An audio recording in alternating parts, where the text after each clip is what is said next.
오늘 우리에게 주시는 하나님의 말씀은 구약성경 창세기 39장 1절에서 18절의 말씀입니다.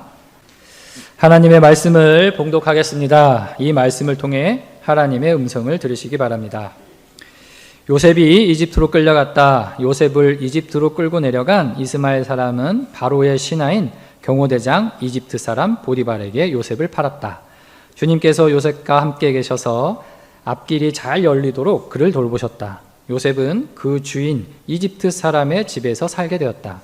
그 주인은 주님께서 요셉과 함께 계시며 요셉이 하는 일마다 잘 되도록 주님께서 돌보신다는 것을 알았다.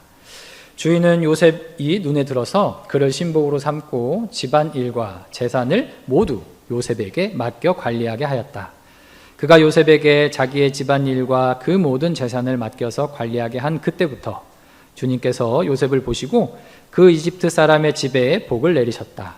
주님께서 내리시는 복이 주인의 집안에 있는 것이든지 밭에 있는 것이든지 그 주인이 가진 모든 것에 미쳤다. 그래서 그 주인은 자기가 가진 모든 것을 요셉에게 맡겨서 관리하게 하고 자기의 먹거리를 빼고는 아무것도 간섭하지 않았다. 요셉은 용모가 준수하고 잘생긴 미남이었다. 일이 이렇게 된 지 얼마 지나지 않아서 주인의 아내가 요셉에게 눈짓하며 나하고 침실로 가요 하고 깨웠다. 그러나 요셉은 거절하면서 주인의 아내에게 말하였다. 주인께서는 모든 것을 나에게 맡겨 관리하게 하시고는 집안일에는 아무 간섭도 하지 않으십니다. 주인께서는 가지신 모든 것을 나에게 맡기셨으므로 이 집안에서는 나의 위에는 아무것도 없습니다.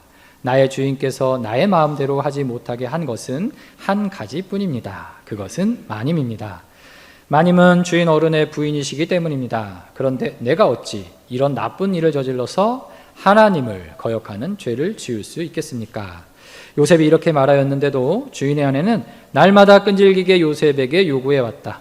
요셉은 그 여인과 함께 침실로 가지도 않았을 뿐만 아니라 아예 그 여인과 함께 있지도 않았다. 하루는 요셉이 할 일이 있어서 집 안으로 들어갔는데 그 집 종들이 집 안에 하나도 없었다. 여인이 요셉의 옷을 붙잡고 나하고 침실로 가요 하고 졸랐다. 그러나 요셉은 붙잡힌 자기의 옷을 그의 손에 버려둔 채 뿌리치고 집 바깥으로 뛰어나갔다. 여인은 요셉이 그 옷을 자기의 손에 버려둔 채 집 바깥으로 뛰어나가는 것을 보고 집에서 일하는 종들을 불러다가 말하였다. 이것 좀 보아라. 주인이 우리를 웃음거리로 만들려고 이 히브리 녀석을 데려다 놓았구나. 그가 나를 욕보이려고 달려들기에 내가 고함을 질렀더니 그는 내가 고함 지르는 소리를 듣고 제 옷을 여기에 내버리고 바깥으로 뛰어나갔다. 이렇게 말하고 그 여인은 그 옷을 곁에 놓고 주인의 집으로 돌아오기를 기다렸다. 주인이 돌아오자 그에게 이렇게 일러바쳤다. 당신이 데려다 놓은 저 히브리 사람이 나를 농락하려고 나에게 달려들었어요. 내가 사람 살리라고 고함을 질렀더니 옷을 내 앞에 버려두고 바깥으로 뛰어나갔어요. 아멘. 이것은 하나님의 말씀입니다. 오늘 본문은 보디발의 아내의 유혹을 거절한 요셉이 오히려 그녀를 겁탈하려 했다는 누명을 쓰게 되는 이야기입니다. 우리는 이 본문이 가진 의미를 명확하게 드러내기 위해 성경의 큰 주제 중 하나인 약속과 성취라는 맥락에서 살펴보아야 합니다. 이 본문의 위치는 요셉이 애굽의 총리가 되어 야곱의 자손들이 7년의 기근을 이겨내고 애굽의 고센이라는 지역에 거주하게 된 이후에 나아가 출애굽이라는 민족사적 사건이 일어나게 되는 역사 바로 앞에 자리 잡고 있습니다. 즉 보디발의 아내에 의해 죄인이 된 요셉의 사건은 야곱 자손들의 구원과 출애굽이라는 민족 구원의 사건을 가능하게 하는 중요한 위치를 차지합니다. 요셉의 이 사건은 아브라함에게 말씀하셨던 세 가지 약속, 즉 이스라엘을 크고 무수한 백성이 되게 하겠다, 땅을 주겠다, 이스라엘을 통하여 땅의 모든 족속들에게 축복을 주겠다는 약속이 성취되는 발판을 마련합니다. 7년 기근을 이겨내게 함으로 야곱 족속이 보존되며 고센이라는 땅에 거주하게 되고 이후 출애굽 사건을 통한 가나안 정복의 기반을 마련하는 약속의 성취가 일어나기에 앞서 발생한 중요한 사건이었습니다. 정리해서 보자면 요셉에 대한 이 전기는 약속과 성취의 하나님의 구원사라는 관점에서 중요한 본문이라고 할 수 있는 것이죠. 이러한 맥락에서 요셉에 관한 다른 이야기보다 이 이야기가 중요한 이유는 고통받는 의인과 그 속에서 행하시는 임마누엘 하나님의 섭리라는 주제가 들어있기 때문입니다. 형들의 시샘에 의해 노예가 된 요셉은 애굽에 팔려와 보디발의 집에서 종살이를 합니다. 하지만 하나님께서 요셉과 함께 하심으로 그가 형통한 자가 되어 보디발의 모든 소유를 관리하는 가정 총무를 맡게 됩니다. 계속해서 형통하리라 생각했던 그의 앞에 보디발의 아내라는 유혹이 다가옵니다. 하지만 그는 하나님께 범죄하지 않기 위해 그 유혹을 물리치고 누명을 쓰게 된 죄인이 되어 옥에 갇히게 됩니다. 그러나 여기에는 인간이 알지 못하는 하나님의 위대한 섭리가 작용하고 있습니다. 이 사건으로 옥에 갇힌 요셉은 감옥에서 결국 꿈의 해석으로 애굽의 총리가 되고 애굽과 야곱 족속을 기근해서 구원하게 됩니다. 하나님께서는 하나님께 범죄하지 아님으로 죄인이 된 요셉, 즉 고통당하는 의인을 통해 민족 구원이라는 놀라운 섭리를 이끌어 가셨습니다. 이것은 하나님의 섭리 가운데 요셉 개인의 의로운 삶이 민족 해방과 구원의 약속이 성취되는 그러한 결과를 이끌어내는 계기가 됨을 보여줍니다. 오늘 말씀 속에 우리는 의인의 모습을 발견하게 됩니다. 하지만 이 의인은 의로운 삶을 선택함으로 고통당하는 그러한 의인입니다. 살인과 강도, 각종 권력이 힘을 발휘하는 세상 속에서 불의와 타협하지 않고 고통 가운데서도 우리는 과연 요셉과 같이 의인된 삶을 살아갈 수 있을까 생각해 보게 됩니다. 성경에서 말하는 의로운 삶이란 사회적 제도와 법을 따라 살아가는 것을 의미하지 않습니다. 또한 시대와 역사 속에서 그 의미가 무수하게 변하는 세상의 윤리적, 도덕적 기준에 따라 사는 것을 의미하지도 않습니다. 의로운 삶이란 하나님 보시기에 악을 행하지 않고 하나님 보시기에 선과 정의를 행하는 것입니다. 오늘 요셉처럼 하나님께 죄를 짓지 않는 것이 바로 의로운 삶입니다. 시편 11편 7절 말씀에 주님은 의로우셔서 정의로운 일을 사랑하는 분이시니 정직한 사람은 그의 얼굴을 뵙게 될 것이다 라고 말씀하고 있습니다. 의로운 삶이란 이처럼 의로우신 하나님이 보시기에 정직한 일을 행하는 것입니다. 요셉이 하나님과 함께함으로 보디발의 명령에 순종하여 정직하게 행함같이 또 하나님 앞에 거짓 없이 정직한 삶을 실천하는 것이 바로 의로운 삶이라는 것이죠. 그런데 우리는 왜 의인이 된 삶을 살아가야 할까요? 정치적인 부정, 경제적인 약탈, 그리고 사회적인 악들이 만연해 있는 현실 속에 우리는 살아가고 있습니다. 그리스도인들 또한 이러한 사회에 속해 있으면서 그리스도인답지 못한 삶을 살아가게 됩니다. 아니 오히려 비그리스도인들보다 더 불의한 행위를 하기도 합니다. 사회악이 만연해져 가는 상황 가운데 그리스도인들 또한 그들과 별다를 바 없는 죄인된 삶을 사는 것은 하나님의 뜻이 아닙니다. 하나님께서 원하시는 것은 오로지 공의를 실천하며 인자를 사랑하며 겸손히 하나님과 함께 동행하는 것입니다. 그리고 하나님께서는 오직 정의를 물같이 공의를 마르지 않는 강같이 흐르게 하길 원하십니다. 불의한 현실 속에서 의를 행함으로 세계의 정의와 공의가 흘러 넘치기를 원하시는 게 바로 하나님의 마음입니다. 이렇듯 부패한 현실 속에 하나님의 뜻을 이루기 위해 그리고 참된 그리스도인으로 거듭나기 위해 우리는 의로운 삶을 살아가야 한다는 것이죠. 그렇다면 어떠한 삶이 의로운 삶이 될 수 있을까요? 첫째로 의인된 삶이란 임마누엘 하시는 하나님의 존재를 드러내는 삶을 말합니다. 오늘 말씀 2에서 3절에 보면 다음과 같이 말씀합니다. 주님께서 요셉과 함께 계셔서 앞길이 잘 열리도록 그를 돌보셨다. 요셉은 그 주인 이집트 사람의 집에서 살게 되었다. 그 주인은 주님께서 요셉과 함께 계시며 요셉이 하는 일마다 잘 되도록 주님께서 돌보신다는 것을 알았다. 이 말씀은 임마누엘 하시는 하나님의 존재 그리고 그분과 동행하는 자의 삶이 어떠해야 하는가에 대한 이해를 제공합니다. 여기서 하나님은 요셉과 함께 하시는 임마누엘의 하나님으로 나타납니다. 하나님께서는 노예로 팔려간 상황 속에 처해 있는 요셉, 즉 노예로서 고통당하는 삶을 살고 있는 요셉과 함께 하심으로 그를 형통한 자가 되게 하시는 분이십니다. 그리고 요셉은 은혜를 누리게 됨과 동시에 타인에게 임마누엘 하나님의 존재를 드러내는 증인으로 묘사되고 있습니다. 이 본문은 하나님께서는 우리와 함께 하시는 임마누엘의 하나님이며 그분과 동행하는 자들은 복을 받음과 동시에 증인된 삶을 살아가야 함을 가르치고 있습니다. 어떤 철학자는 신의 존재에 대해 그 존재를 증명할 수 없다라고 비판하면서 그렇기 때문에 신이 있다라고 말할 수 없고 인류를 위해 단지 신이 요청될 뿐이다라고 말하고 있습니다. 이와 유사하게 다른 사람은 하나님을 인간의 필요에 의해 만들어진, 인간에 의해 구성되어진 존재로 이해하기도 합니다. 어떤 신학자들은 신죽음의 신학을 말하기도 합니다. 이렇듯 세계는 어떻게 보면 점점 하나님의 존재를 잃어가는 상실의 시대를 향해 가고 있다고 할 수도 있습니다. 하지만 우리는 예수 그리스도의 오심을 통해 임마누엘 하시는 하나님을 확인한 바 있습니다.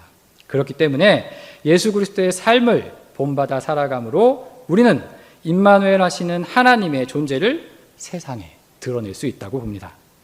요셉의 행위로 하나님의 존재가 드러났듯이 우리 또한 예수 그리스도의 삶을 따라가며 임마누엘 하나님을 증거할 때 의로운 삶을 살아가게 될 수 있습니다.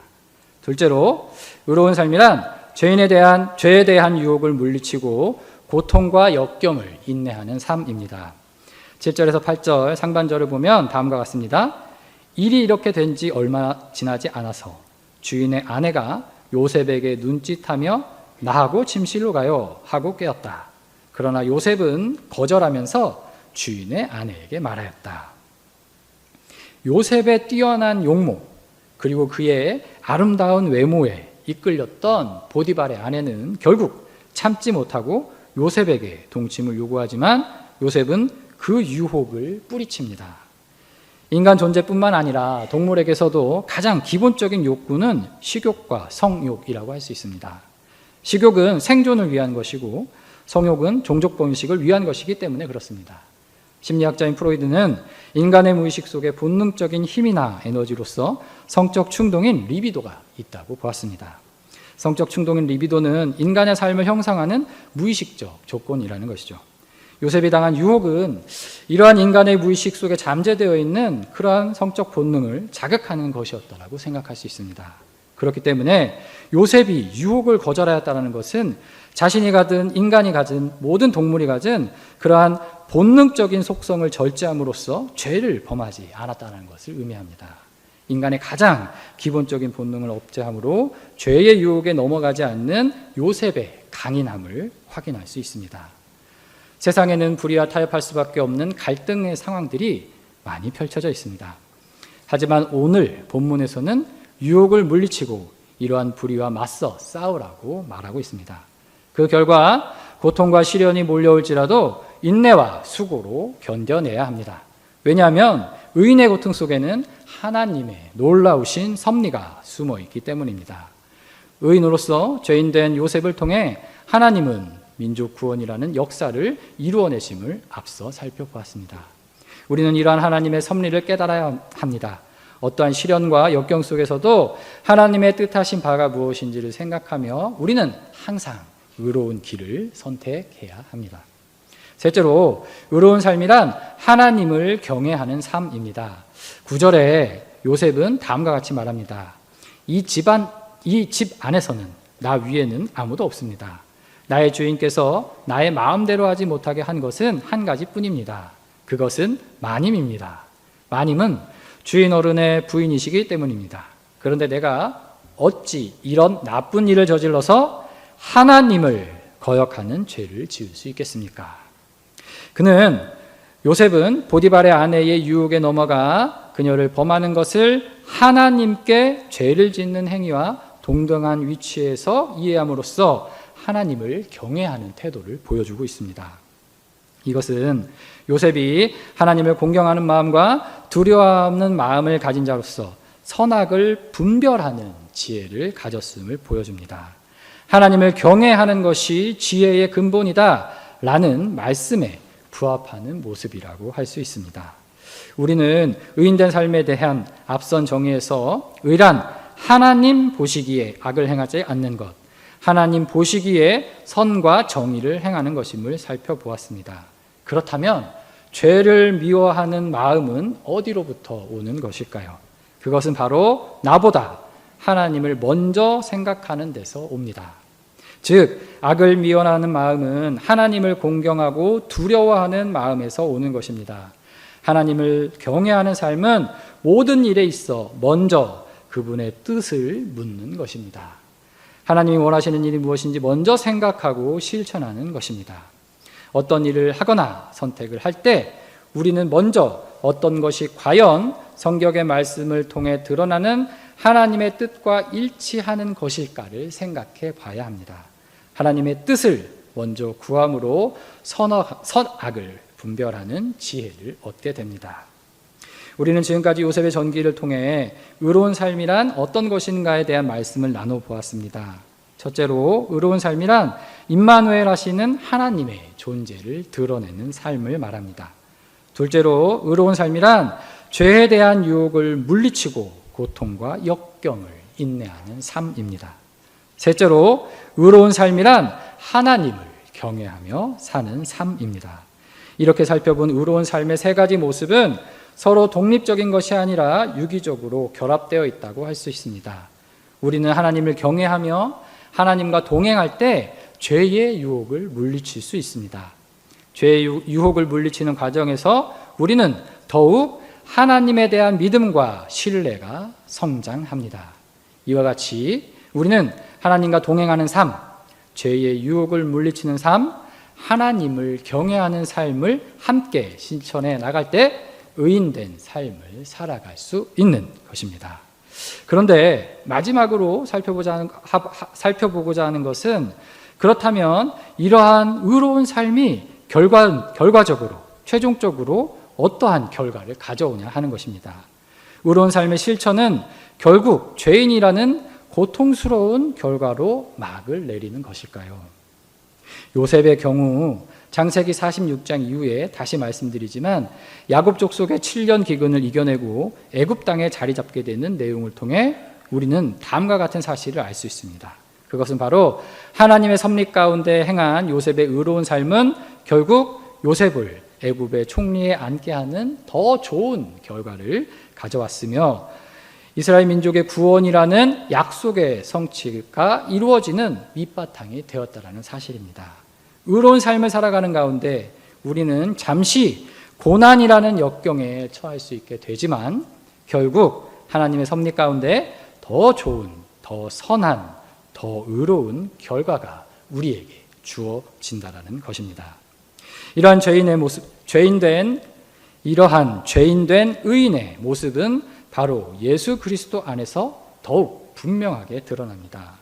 예수님의 십자가 사건, 그것이 바로 죄인된 의인의 모습입니다.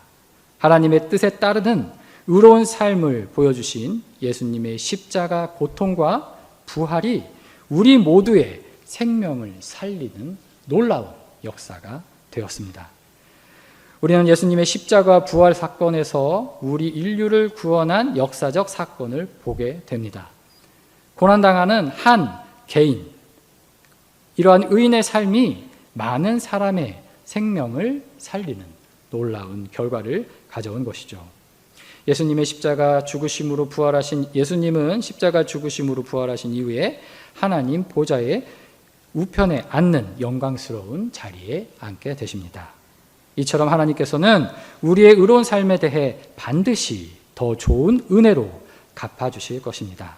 그리고 나 한 사람의 의로운 행위가 많은 사람의 생명을 살리는 길이 된다면 그 길이 힘들고 어려울지라도 감당해낼 가치가 있지 않을까 생각해 봅니다. 사랑하는 성도 여러분, 불의가 판을 치고 양심과 의인이 빛을 잃어버린 어둠이 짙게 깔린 세상 속에서 하나님을 경외하는 자들이 되십시오. 그리고 임마누엘 하시는 하나님과 동행하며 아픔과 고통이 따를지라도 끝까지 하나님을 의지하는 가운데 의인된 삶을 살아가시길 바랍니다. 그 결과 하나님의 섭리 속에서 구원의 약속이 이루어지는 놀라운 은혜를 체험하는 자들이 되시길 간절히 소망합니다. 함께 기도하시겠습니다. 사랑의 하나님, 오늘 거룩한 주일 주님의 사랑하는 백성들 한자리에 모여 예배하며 주님의 말씀을 사모하게 하시니 감사드립니다. 오늘 말씀의 요셉처럼 우리 모두가 의로운 삶을 살아가는 자들이 되게 하여 주시옵소서. 임마누엘 하시는 하나님과 동행하는 삶을 살고 고난과 역경이 따를지라도 죄의 유혹을 물리치는 자들이 되며 지혜의 근본이 되는 하나님을 경외하는 삶을 실천해 나가는 의로운 자들이 되게 하여 주시옵소서.